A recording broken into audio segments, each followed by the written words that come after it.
dubartoonni gara biyyaa galuudhaaf waraqaa dhabdanii rakkachaa jirtan maraaf dhaabbanni keenya falmii travel service shamarran rakkoo kana keessa turan gara biyyaatti gashaa ture. Ijoolleen shamarranii mana maadaamii teessanii yookaan bakka hojjetaniitti walitti buutanii jirtan haalli isiniif mijachuu didee rakkachaa jirtan akkasumas gara biyyaa galuudhaaf waraqaa dhabdanii kan rakkachaa jirtan dhaabbata keenya falmii travel service qunnamuudhaan yeroo gabaabaa keessatti waraqaa keessan isiniif xumure harka keessanirra isiniif geessisa. Egaa shamarran rakkoo kana keessa jirtan falmii travel service qunnamuudhaan rakkoo keessaniif furmaata argadhaa.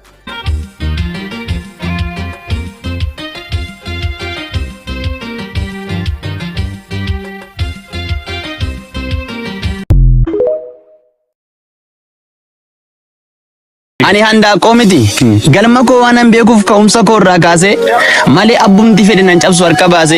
Egaa ka promoter nageessoo fi waloo galata tasfaayee waliin jirra mee waloo galata tasfaayee qaalii Oromoo warra siqee kunne maal jetta? Ani handa komiti galma ko wanan beekuuf ka'umsa ko irraa kaase malee abbumti fedhe nan cabsu harka baase. Ani handa komiti adureef kan rifatu hundee gaffa geeffateera lafee kooti dhiigatu sila sanyiin Oromoo waan argee beekuuf mara rakkinaaf gadin jedhu tuffatee darbuun ala inni namaaf bidda anaaf bishaan lagaati kan ammoo seetan iyyuu ni beekti ragaa baati. Dhageessee jirta.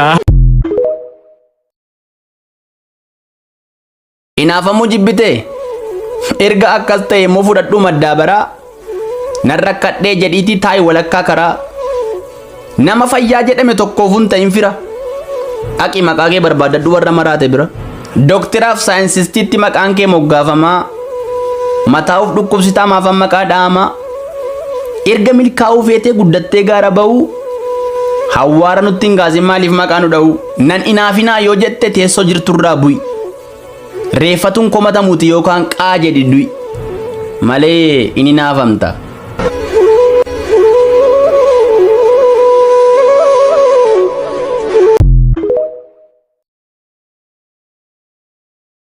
Beeraa fi saree safara keessaan dhabduu jaan dhiiraa fi leenca bosora keessaan dhabdu.